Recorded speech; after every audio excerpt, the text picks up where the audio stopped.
Bon, on a passé la nuit sur ce spot bien sympathique, avec une belle vue. Et il a plu toute la nuit. Il a plu toute la nuit, il a plu quasiment toute la journée. Là, il va être 16 h et on va partir pour le prochain spot. En fait, d'ici, il y avait un truc super sympa à faire, c'est une randonnée. Mais c'est une randonnée très difficile. Et du coup, avec Liam, on s'est dit, ça sert à rien qu'on essaye, qu'on se retrouve dans des complications pour rien. Donc, on continue notre périple dans les Dolomites. Et là, la prochaine épreuve, ça va être sortir de là. Parce que vous voyez, c'est trempé. Comme il y a beaucoup plu, c'est trempé. Et la terre, elle est molle. Donc, j'espère qu'on va pas s'enliser. Vous voyez, les roues sont un petit peu enfoncées. Après, pas énormément, ça va. Mais on va voir. Ah oui, et aussi, on vient de regarder la météo. Il pleut toute la semaine. Vigilance rouge. Ça va être sympa, les petites randonnées. Hein.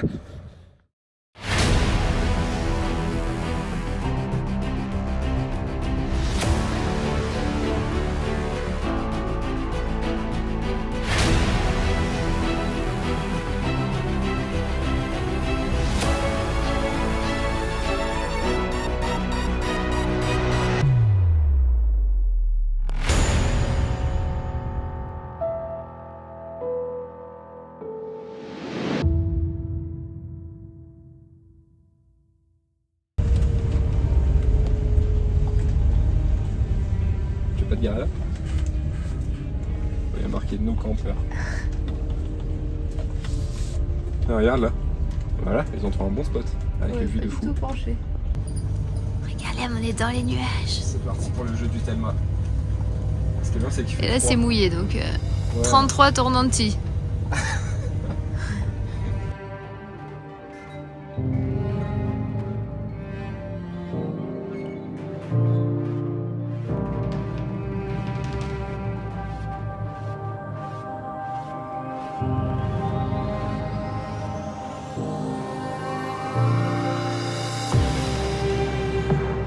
On vient d'arriver sur un parking pour bus en haute terre. On aimerait bien sur une petite randonnée, on n'en a pas encore fait.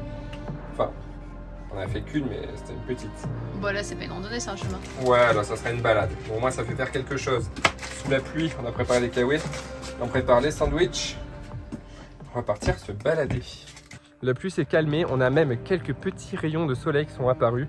D'ailleurs, ça nous a permis de bien charger. Enfin, en tout cas, les batteries là, du bus elles chargent et c'est cool parce que ça commençait à pas mal descendre.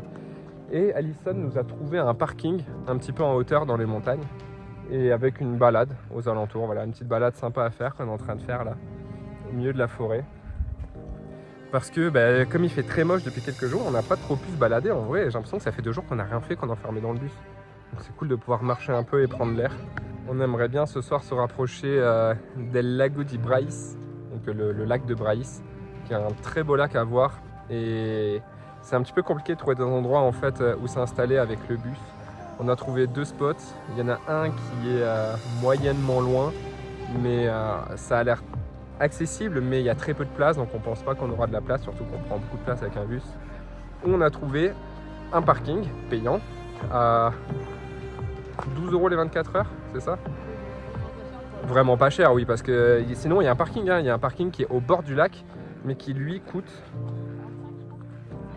35 € pour les 24 heures.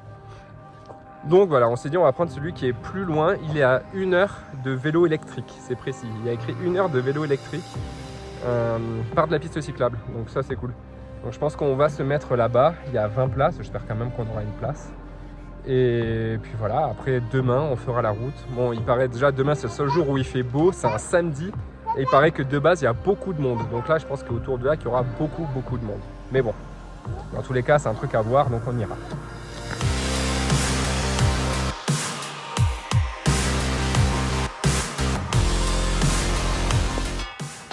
Ça te fait quand à ta hauteur? C'est marrant.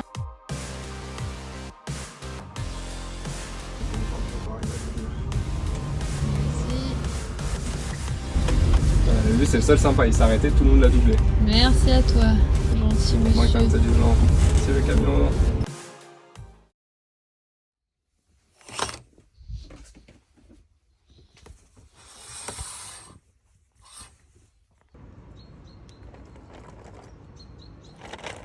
Il est 15 h, on part pour le lac di Brais, el Lago di Brais, un super beau lac à voir en Italie.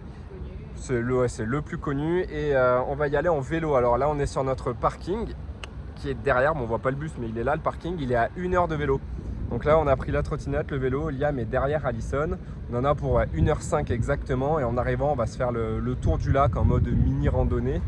Et ça nous aura fait déjà la journée. On part tard aussi parce que Liam a fait la sieste et aussi parce qu'en fin de journée, il y aura moins de monde. Donc on sera un petit peu plus tranquille autour du lac.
Allez, fin de journée, on reprend la route, il va quasiment faire nuit, on est les derniers à partir, mais au moins on a pu profiter du lac avec personne. C'était trop bien, c'était trop beau. Et là on se grouille parce qu'en vrai on a 1 heure de route, donc c'est sûr qu'on va arriver dans la nuit. En plus la piste cyclable elle passe par de la route, donc c'est pas génial. Heureusement on a des feux.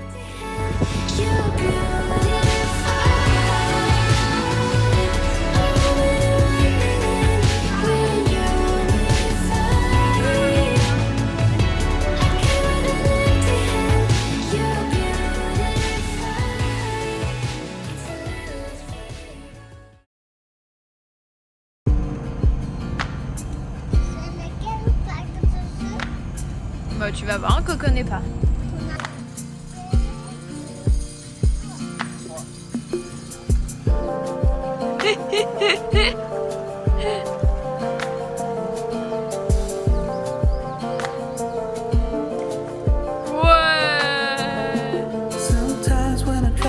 C'est cool?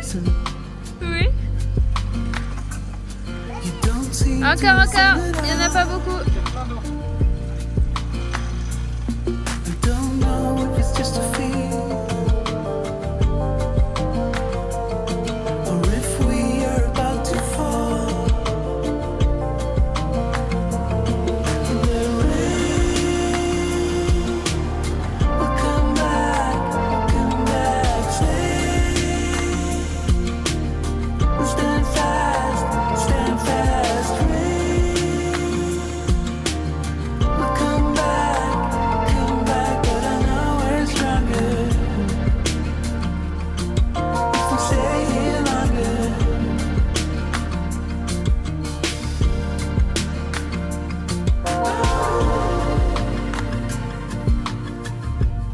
On vient d'arriver en haut du col des Trécimés.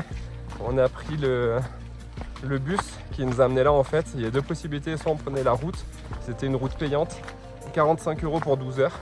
Et ensuite on pouvait passer la nuit là. Donc on aurait passé 24 heures, on aurait payé 90 €. Soit on restait en bas et on prenait un bus payant pour monter. Donc on a fait ça. On s'est installé sur une aire de camping-car qu'on a payé 20 € pour 24 heures, plus le bus qu'on a payé 10 € par personne aller-retour, sauf Liam, donc 40 € en tout. Donc bon, ça reste quand même 2 fois moins cher. Et en plus, là, pour avoir vu la route qu'on a pris avec le bus de ville, je suis content de ne pas l'avoir fait. Et là voilà, on a 4 heures de randonnée pour aller vraiment jusqu'au Trécimé. Là en fait, il nous a amené jusqu'en haut du parking. Et là en fait, on fait le tour complet. Voilà, c'est un tour qui fait 4 heures et on va avoir, je pense, pas mal de beaux points de vue. Par contre, il y a beaucoup de nuages. C'est en train de se dégager. Il a plu toute la journée d'hier et toute la nuit. Mais là, ça se dégage.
Liam, faut monter.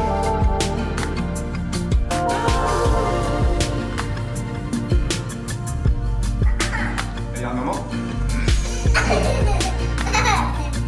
C'est fou de se dire qu'il y a 80 ans, pendant la Seconde Guerre mondiale, ces montagnes, elles ont été témoins de la guerre.